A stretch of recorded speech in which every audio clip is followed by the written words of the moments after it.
दोस्तों विद्येव बलम। आज मैं एक नई वीडियो सेना शिक्षा कोर वेटरन की कहानी सुनो उन्हीं की जुबानी लेकर के आया हूँ। दोस्तों हर साल एसी वेटरन मीट फरवरी 24 के आसपास होती है और उसमें एसी कोर के वेटरन्स बढ़ चढ़ कर के हिस्सा लेते हैं। लेकिन जो वेटरन्स बड़े बुजुर्ग हो गए हैं उनकी जानकारी लेने के लिए door to door AC veterans जाते रहते हैं। मैं ऐसे ही एक अपने पुराने साथी जो कि वेटरन्स हैं वरिष्ठ उनके पास गया और उनसे बातचीत की। आइए सुनते हैं उनकी जुबानी उन्हीं की बातें। साहब जी नमस्कार। नमस्कार सर।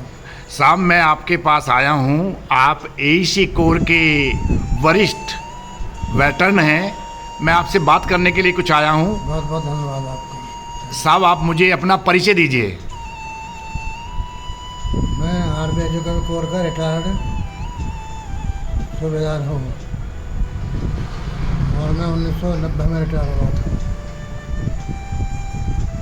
मेरा नाम गजेंद्र सिंह है। गजेंद्र सिंह जी। जी तो साहब आपका इनरोलमेंट कब हुआ था?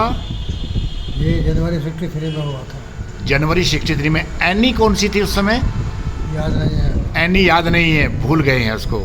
तो 63 में आपका इनरोलमेंट आर्मी एजुकेशन कोर में हुआ। तो सर उस समय आपको क्या कहाँ पर आप रहे नॉर्मल? जी कहाँ पर रहे थे आप? पचमढ़ी में ट्रेनिंग की थी। जी। उस समय हमारे जो सीओ थे गोपटे साहब थे। अच्छा,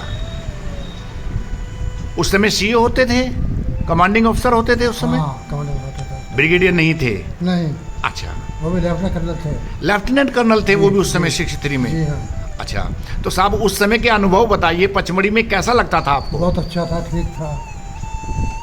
वहाँ के लोग, वहाँ की जो जलवायु कैसी थी, थोड़ा कुछ याद है? बहुत अच्छी थी सर। अच्छा, तो साहब आप वहाँ से रिटायर्ड कब हुए थे? 90 में हुए। बहुत था। तो सर आप सैनिक जीवन को आपने जिया, सिविल की लाइफ को जी रहे हो, आप दोनों के बारे में बताइए, कैसा महसूस कर रहे हो आप? दरअसल सिविल की लाइफ में आने के बाद में एडजस्टमेंट में कुछ प्रॉब्लम होती है जी। क्योंकि यहाँ का कुछ वातावरण और है। जी। अब आर्मी में तो लोग एक तरह से बक्से में बंद हो जाते हैं, जी। सेफ रहते हैं, उनकी जो एक्टिविटीज़ बहुत सीमित होती हैं। लेकिन यहाँ आने के बाद एडजस्टमेंट में कुछ प्रॉब्लम बनती है। कैसे? मतलब इनके यहाँ की बिल्कुल जो व्यवहार है बिल्कुल अलग है। आर्मी के साथ में मैच नहीं करता। ये लोग ईमानदार नहीं होते और अक्सर ये धोखा देते, विश्वसनीय नहीं होते। हाँ। जैसे आर्मी के लोग हैं विश्वसनीय हैं, अनुशासित हैं, वैसे सिविल में नहीं होते। नहीं, ऐसे नहीं होते। ये बात तो बात मीठी करते हैं लेकिन ये लोग विश्वसनीय नहीं होते। अच्छा, तो आपको मतलब आपके जो बच्चे हैं वो क्या कर रहे हैं, कैसे हैं, आप कैसे रह रहे हैं, वो बताइए थोड़ा पारिवारिक। मेरा CBI में है, वो इस समय दिल्ली PM के ऑफिस में अटैच है। जी। और बेटी मेरी कनाडा में है, वो कंप्यूटर इंजीनियर है और दमाद भी कंप्यूटर इंजीनियर है और वो वहीं फंस गए, वहीं रहते हैं। बहुत अच्छा। साहब आप जो है आप अपने साथियों को क्या कहना चाहोगे, एजुकेशन कोर के जवानों को जो सेवानिवृत्त हैं या सेवा में हैं? मैं तो ये चाहूँगा कि सब खुशहाल रहें, सबका स्वास्थ्य ठीक रहे, सब तरक्की करें। और मेरा बस कभी मिलने को मन करता है लेकिन चूँकि मुझे ऐसा हो गया कि मैं मूवमेंट ज़्यादा नहीं कर सकता, इसलिए उनसे मिल नहीं पाता। शारीरिक रूप से आपको दिक्कत होती है? हाँ, दिक्कत होती है। ये तो सभी के साथ में होना है साहब, नहीं, ये ऐसा नहीं है। बीच में मुझे पालाचित हो गया था जी। फिर कई साल फिर मेरे घुटने ज़्यादा खराब हो गए थे जी। और रिप्लेस कराए मैंने। फिर मेरे बीच में मेरी डिस्क स्लिप हो गई थी जी। कमर की, तो इसलिए मैं ज़्यादा मतलब कुछ। अच्छा साहब मैं आपसे एक चीज़ और पूछना चाहूँगा। अभी हमने सुना है कि हमारी कोर सेना शिक्षा कोर का नाम बदली करने की सरकार सोच रही है, तो क्या वो उचित है? मैं तो उचित नहीं मानता उसको, लेकिन साहब ये भी है कि अभी सब कुछ ड्यूटी change हो रहा है। बदली, रोल भी ड्यूटी change हो रोल रहा है। चेंज हो सकता है। तो हो सकता है कि वो रोल मैंने चेंज इस बारे करें। में मतलब मैं क्योंकि इससे पूरी तरह परिचित नहीं हूँ, तो मैं कुछ बता नहीं सकता। नहीं, मेरा मतलब ये है कि लेकिन रोल, पुराना होने के नाते हाँ। भाई एजुकेशन कोर्स से अटैचमेंट है, तो हमको थोड़ा सा वो अच्छा नहीं लगता। लेकिन अच्छा नहीं लगता। रोल चेंज हो रहा है तो भाई रोल चेंज कर सकते नहीं, रोल चेंज करें, उसके लिए कोई ऐतराज नहीं है।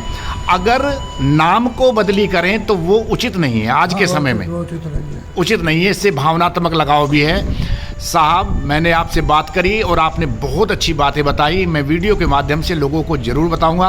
आप कुछ और कहना चाहेंगे सर? नहीं, बस ठीक है, आपसे मुलाकात होगी, बस अच्छी बात है। धन्यवाद साहब। जय हिंद साहब। दोस्तों, आपने वेटरन गजेंद्र सिंह के विचारों को सुना। उन्होंने बताया कि सेना के अंदर वे बहुत अच्छे थे और यहाँ आने में उनको एडजस्ट करने में काफ़ी दिक्कतें आ रही हैं। मेरा आप सभी लोगों से, सभी वेटरन से अनुरोध है कि आप अपने साथी जो वेटरन्स हैं, जो बड़े बुजुर्ग हो रहे हैं, उनके पास समय निकाल करके अवश्य जाएं। उनकी समस्याओं को ध्यान में रखते हुए उनकी जो मदद कर सकते हैं वो मदद करें और उनसे संपर्क लगातार बना के रखें।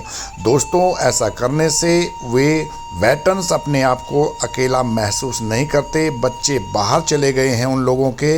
इस वीडियो को बनाने का मेरा मकसद भी यही है कि हमें अपने जो वेटरन्स हैं उनकी देखभाल करनी चाहिए। मुझे उम्मीद है सेना शिक्षा कोर वेटरन की कहानी सुनो उन्हीं की जुबानी, ये जो वीडियो मैंने आपको बनाकर दिखाया आपको ज़रूर पसंद आया तो आप मेरे चैनल कैप्टन स्नेहा 126 को लाइक, शेयर और सब्सक्राइब ज़रूर करें। आपने वीडियो गौर से देखा, इसके लिए आप सभी को बहुत बहुत धन्यवाद। विदेव बलम।